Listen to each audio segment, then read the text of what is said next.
All right, let's talk about the 120 gallons of amazingness. This tank is fairly simple, gravel substrate, basic river rock you bought from Home Depot, $4.50 a bag, $5 a bag.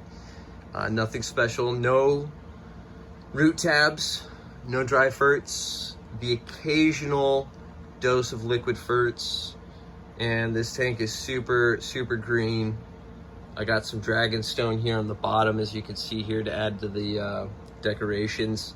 We got guava leaves kind of littering the bottom here. We got those from Bentley.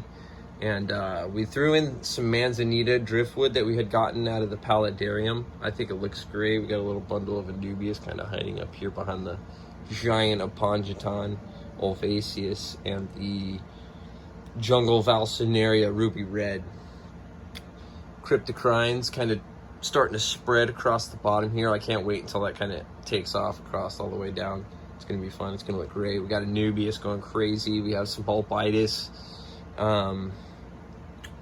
This tank is fairly simple, heated to around 78, 80 degrees. I try to keep a happy middle ground between the cooler fish and the hotter fish like the discus. We have shrimp hiding in many places in here. And we have corydoras, about 20 stir-bys, kind of just crawling around the bottom. I'll get up close here in just a minute for you guys, but there's lots of caves and lots of dark areas where the plecos hide in and the cories hide in, and it's super safe and super awesome for them. I'm hoping to get some breeding, some surprises maybe in the caves, since some of these bigger fish can't get to them. The little fish like the neon tetras and the harlequins don't really care so much to go in there. I occasionally see an ember rose tetra or two, or the whole group just floating together in here, like early in the morning, right when I turn the light on. They're all still sleeping. Discus go all the way back and hide kind of behind all these big plants of wood.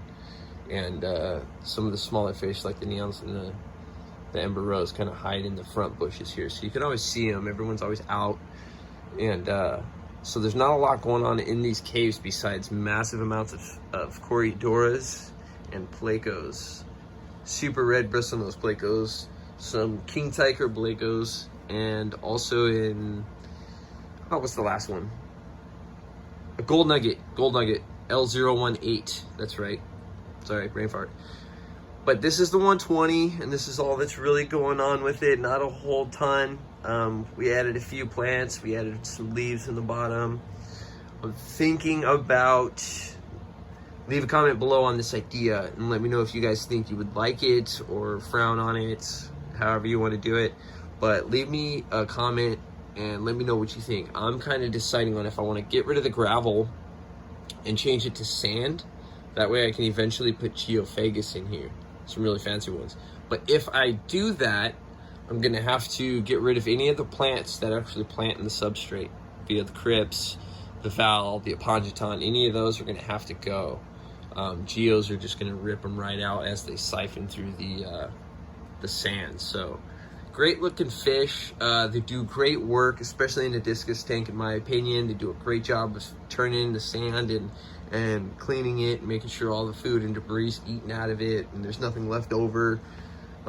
So they kind of help create a happier, healthier environment if you have a sand substrate.